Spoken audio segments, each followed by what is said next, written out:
Un short, un maillot et des baskets. Pas besoin de plus pour une sortie running. Mais c'est fatigant, il fait chaud, c'est pas pratique.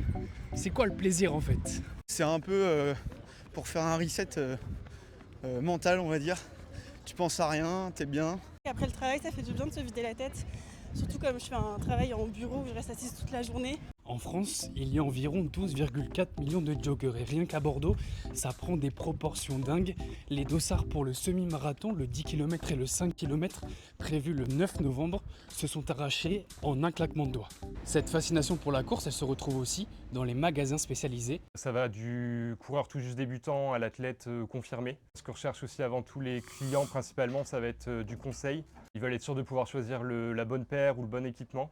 On parle beaucoup de la course à pied depuis la fin du Covid et l'envie de respirer un bon coup après le confinement. Mais qui sont tous ces gens qui courent? On a posé la question à ce sociologue. Les CSP+, elles y étaient au départ, elles y sont toujours, mais ça s'est aussi diffusé dans l'ensemble du corps social avec de plus en plus d'employés, d'ouvriers, même si ces deux catégories sont quand même sous-représentées par rapport aux catégories supérieures. Et si toi aussi tu veux commencer ou reprendre la course, il y a des sorties chaque jour à Bordeaux.